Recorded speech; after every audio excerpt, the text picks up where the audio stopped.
ಇನ್ನು ಉದಯಗಿರಿಯಲ್ಲಿ ಆದಂತಹ ದಾಳಿ ಏನಿದೆ ಅದಕ್ಕೆ ಸಂಬಂಧಪಟ್ಟ ಹಾಗೆ ಇವತ್ತು ಮೈಸೂರು ಚಲೋಗೆ ಬಿಜೆಪಿ ಹೊರಟಿತ್ತು, ಆದರೆ ಅದಕ್ಕೆ ನಿಷೇಧಾಜ್ಞೆ ಬಂದಿತ್ತು. ಸೊ ಆ ಕಾರಣಕ್ಕೆ ನಂತರ ಕೋರ್ಟ್ ಒಂದಷ್ಟು ಅನುಮತಿ ಕೊಟ್ಟರೂ ಕೂಡ ರಾಜ್ಯ ಸರ್ಕಾರ ನಮ್ಮನ್ನ ಕಟ್ಟಾಕುವಂತ ಪ್ರಯತ್ನ ಮಾಡ್ತಾ ಇದೆ, ನಮ್ಮನ್ನ ಈ ವಿಚಾರದಲ್ಲಿ ಧ್ವನಿ ಎತ್ತಿರೋ ಹಾಗೆ ಮಾಡ್ತಾ ಇದೆ ಅಂತ ಹೇಳಿದ್ರು. ಜೊತೆಗೆ ಈ ಪರ್ಮಿಷನ್ ಸಿಕ್ಕ ನಂತರವೂ ಕೂಡ ಅಷ್ಟರ ಮಟ್ಟಿಗೆ ಯಶಸ್ವಿ ಆಗಲಿಲ್ಲ.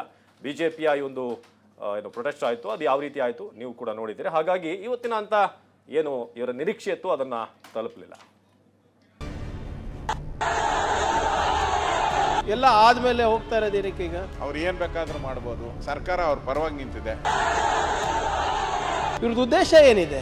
ಹೋರಾಟ ಹತ್ತಿಕ್ತಾ ಇದ್ದಾರೆ, ನಾವು ಅದಕ್ಕೆಲ್ಲ ಎದುರಲ್ಲ. ರಾಜಕೀಯ ಕಾರಣಕ್ಕಾಗಿ ಅದನ್ನ ಒಂದು ಅಸ್ತ್ರವಾಗಿ ಉಪಯೋಗ ಮಾಡಿಕೊಂಡು ನೀವು ವೋಟ್ ಹಾಕಿ ಏನ್ ಬೇಕಾದ್ರೂ ಮಾಡಿ. ಯೋಗ್ಯತೆ ಇದ್ರೆ ತಾಕತ್ತಿದ್ರೆ ಅವತ್ತು ನಿಷೇಧಾಜ್ಞೆ ಹಾಕಬೇಕಾಗಿತ್ತು. ಉದಯಗಿರಿ ಗಲಾಟೆ ಮೈಸೂರಿನಲ್ಲಿ ದೊಡ್ಡ ಆತಂಕವನ್ನೇ ಸೃಷ್ಟಿ ಮಾಡಿತ್ತು. ಪೊಲೀಸ್ ಠಾಣೆ ಮುಂದೆಯೇ ಸಾವಿರಾರು ಪುಂಡರು ಅಟ್ಟಹಾಸ ಮೆರೆದಿದ್ರು. ಡಿಸಿಪಿ ಕಾರಿನ ಮೇಲೆಯೇ ಕಲ್ಲು ತೂರಲಾಗಿತ್ತು. ಇದನ್ನೇ ಅಸ್ತ್ರ ಮಾಡಿಕೊಂಡ ಬಿಜೆಪಿ ಸಮರವನ್ನು ಸಾರಿತ್ತು. ಅಂದುಕೊಂಡಂತೆ ಇವತ್ತು ಮೈಸೂರು ಚಲೋ ನಡಿಬೇಕಿತ್ತು. ಆರ್ ಅಶೋಕ್, ವಿಜೇಂದ್ರ, ಪ್ರತಾಪ್ ಸಿಂಹ ಸೇರಿದ ಹಾಗೆ ಘಟಾನುಘಟಿ ನಾಯಕರೇ ಮೈಸೂರಿಗೆ ಎಂಟ್ರಿ ಕೊಟ್ಟಿದ್ರು. ಆದ್ರೆ ಅಂದುಕೊಂಡಂತೆ ಯಾವ ಚಲೋನೂ ಆಗ್ಲಿಲ್ಲ, ಏನೂ ನಡೀಲಿಲ್ಲ.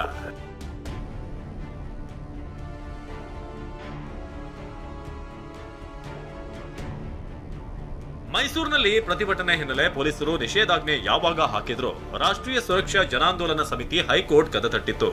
ವಾದ ಆಲಿಸಿದ ಕೋರ್ಟ್ ಷರತ್ತುಗಳೊಂದಿಗೆ ಪ್ರತಿಭಟನೆಗೆ ಅನುಮತಿ ಕೊಟ್ಟಿತ್ತು. ಕೇವಲ ಫುಟ್ಬಾಲ್ ಮೈದಾನದಲ್ಲಿ 1 ಗಂಟೆ ತನಕ ಪ್ರತಿಭಟನೆಗೆ ಅವಕಾಶ ಕೊಟ್ಟಿತ್ತು. ಇದರಂತೆ ಫುಟ್ಬಾಲ್ ಮೈದಾನದಲ್ಲಿ ಸಂಸದ ಯದುವೀರ್, ಮಾಜಿ ಸಂಸದ ಪ್ರತಾಪ್ ಸಿಂಹ ಸೇರಿದ ಹಾಗೆ ಕಾರ್ಯಕರ್ತರಷ್ಟೇ ಭಾಗಿಯಾಗಿದ್ರು.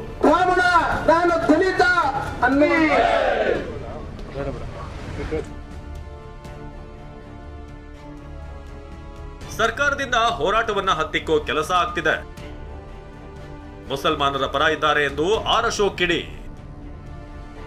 ನಮ್ಮ ಹೋರಾಟಕ್ಕೆ ಅವಕಾಶ ಕೊಡದೆ ಸರ್ಕಾರ ಹತ್ತಿಕ್ಕುವಂತ ಕೆಲಸ ಮಾಡ್ತಿದೆ ಅಂತ ವಿಪಕ್ಷ ನಾಯಕ ಆರ್ ಅಶೋಕ್ ಕೆಂಡಾಮಂಡಲರಾದ್ರು.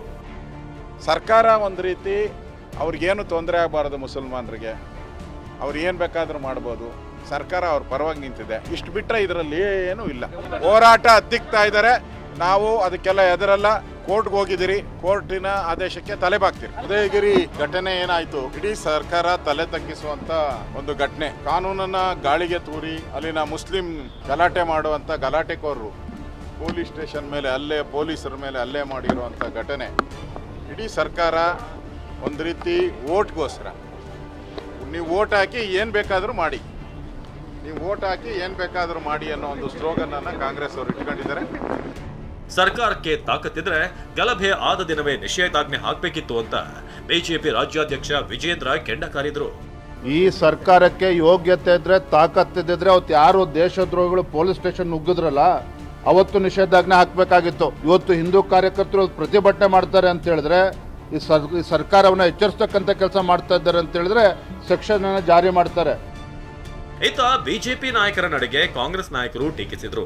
ಎಲ್ಲ ಆದ್ಮೇಲೆ ಮೈಸೂರಿಗೆ ಯಾಕೆ ಹೋಗ್ತಿದ್ದಾರೆ ಅಂತ ಸಚಿವ ಪ್ರಿಯಾಂಕರ್ಗೆ ಕೌಂಟರ್ ಅಟ್ಯಾಕ್ ಮಾಡಿದ್ರು. ಎಲ್ಲ ಆದ್ಮೇಲೆ ಹೋಗ್ತಾ ಇರೋದು ಏನಕ್ಕೆ? ಈಗ ಮೊನ್ನೆ ತಾನೇ ಪ್ರತಾಪ್ ಸಿಂಹ ಅವ್ರ ಮೇಲೆ ದ್ವೇಷದ ಭಾಷಣ ಮಾಡಿದ್ದಾರೆ ಅಂದ್ಬಿಟ್ಟು ಕೇಸ್ ಆಗಿದೆ. ಇವ್ರದ್ದು ಉದ್ದೇಶ ಏನಿದೆ? ಕರ್ನಾಟಕದಲ್ಲಿ ಕಾನೂನು ಸುವ್ಯವಸ್ಥೆ ಹಾಳು ಮಾಡಬೇಕಂತ ದುರುದ್ದೇಶದಿಂದನೇ ಇವರೆಲ್ಲ ಮಾಡ್ತಾ ಇರೋದು.